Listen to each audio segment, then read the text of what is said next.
After 462 days on high alert, today Governor Charlie Baker officially lifted the state of emergency he declared last March and began to wrap up much of the state's COVID mitigation efforts. Today, as we mark the end of the state of emergency, we're also announcing that we're stepping down the COVID-19 Command Center.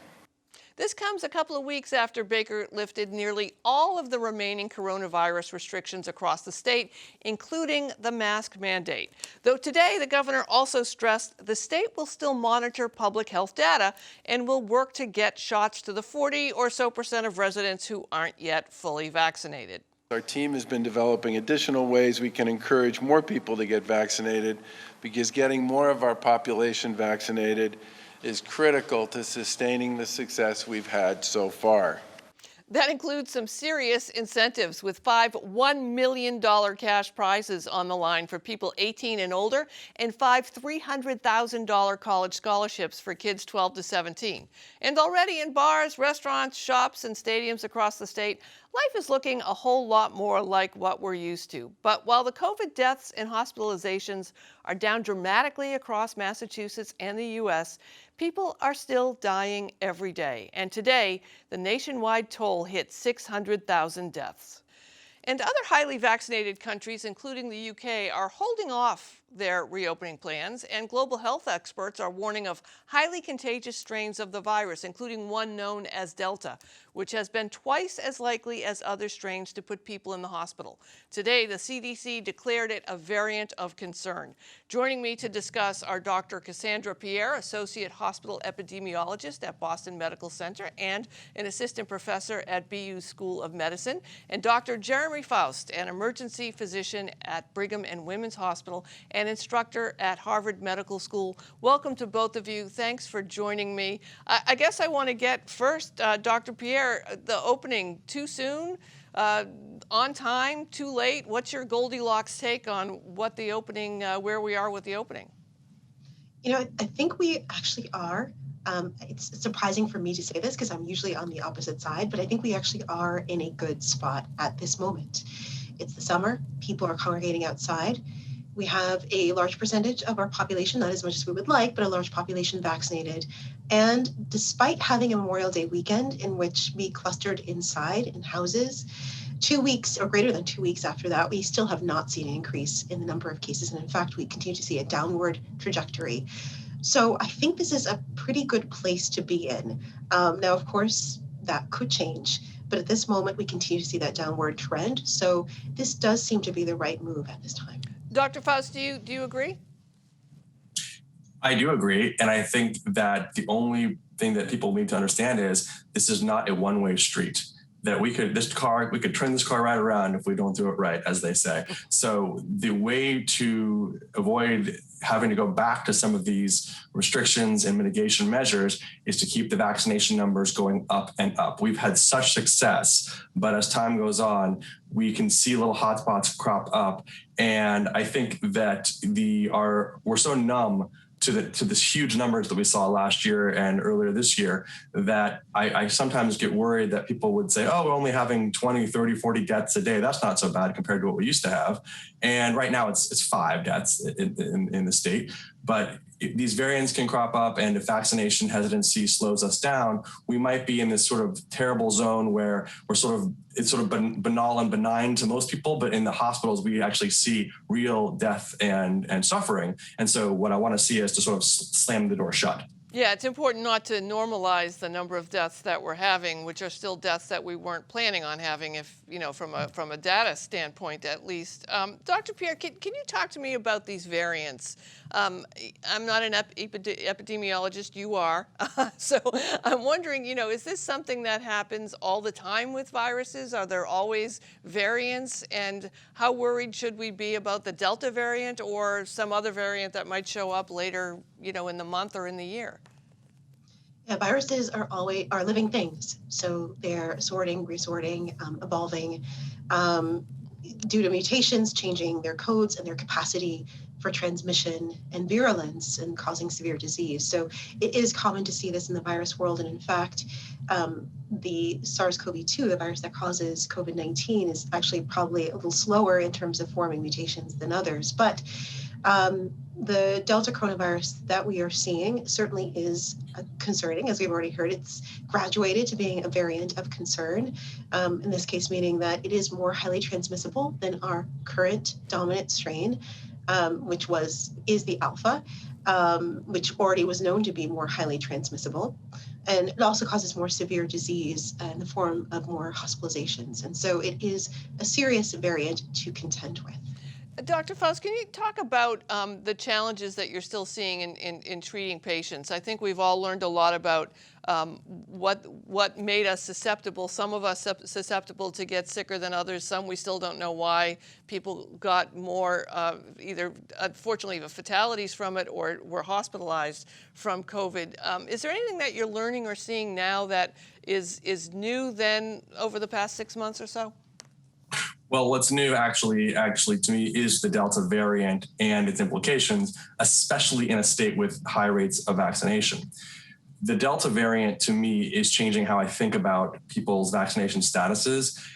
I think that after one vaccine dose for the Alpha strain, after about 20, 25 days, you get a lot of the protection. You do need that second dose for the most strains to really make sure that you have your maximal protection. But I felt pretty good that it was pretty good, one dose, and the second dose was really slamming the door shut. With the Delta variant, I am really worried that people who are thinking about skipping the second dose or who don't get around to that second dose are putting themselves at risk. So when I think about how to treat people and how to look at the playing field that we find ourselves on, I'm much more observant and my eye is on that number of fully vaccinated people. Before I said, well, we have the partially vaccinated and they're going to come up slowly, and it has been trailing a little bit, but I was less worried than I am today. So that's the big thing that I'm watching, is that the importance of making sure people are fully protected, because infection doesn't matter so much. What matters is infection that's so bad that you're in the hospital. And that's what we're worried about with partially or unprotected people from Delta and all variants. Dr. Pierre, you and I spoke actually at the beginning of the pandemic last year, and we talked about vaccine hesitancy and the challenges that some communities were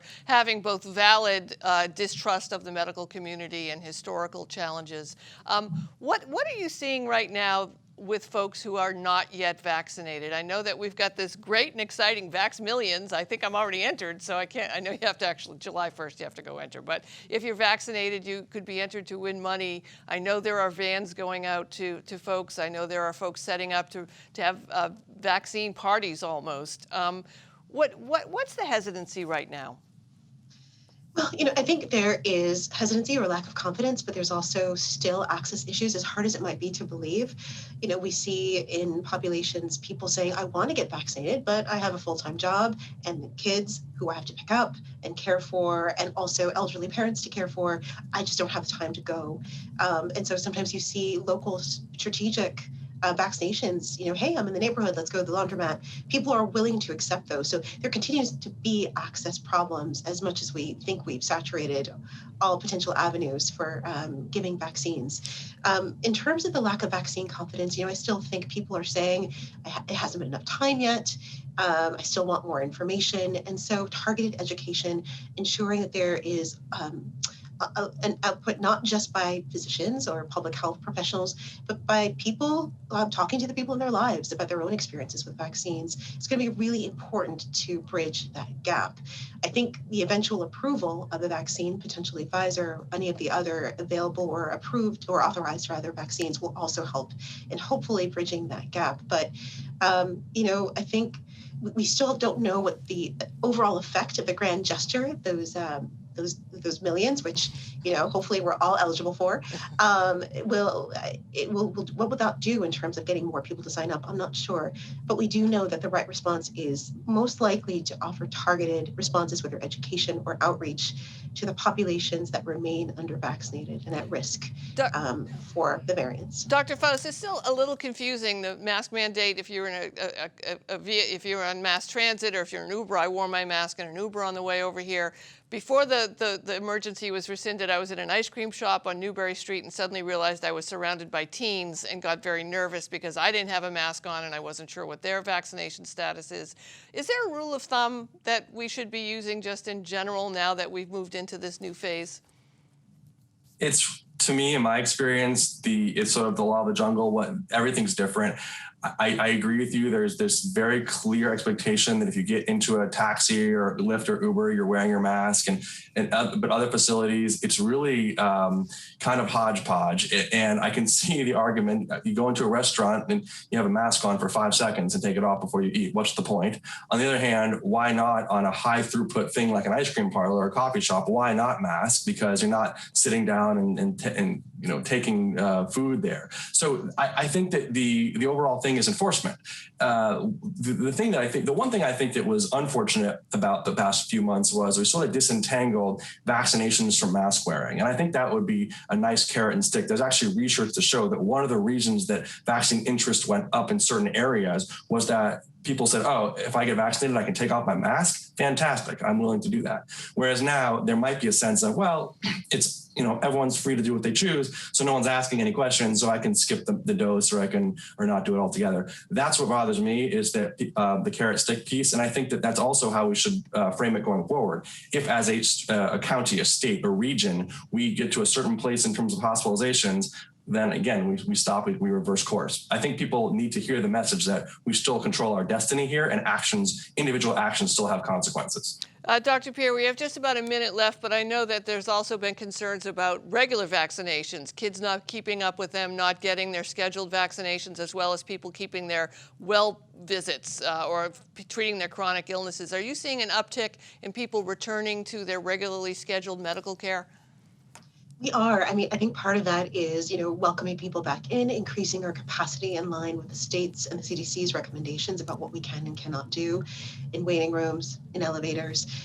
So I think that is certainly part of it. But yes, I am starting to see my own patients who may have been missing from care come back, feeling more comfortable. But we know that there are people who are just going to be continuing based on their trauma during this time to remain wary of coming into our sites. And so I do think that we need to think about continuing some of the ways we extended medical care during this pandemic in the future as well, because we know that COVID is not going away magically in the next few months. Yeah, the conversations about the trauma and the grief that we've all been through over the past year and plus is something we'll all soon have to address. I thank you both for joining me. It's great to see you, and I hope to see you out on the streets, maskless, but still at a safe distance. Dr. Cassandra Pierre and Dr. Jeremy Faust, thank you so much. Thank you.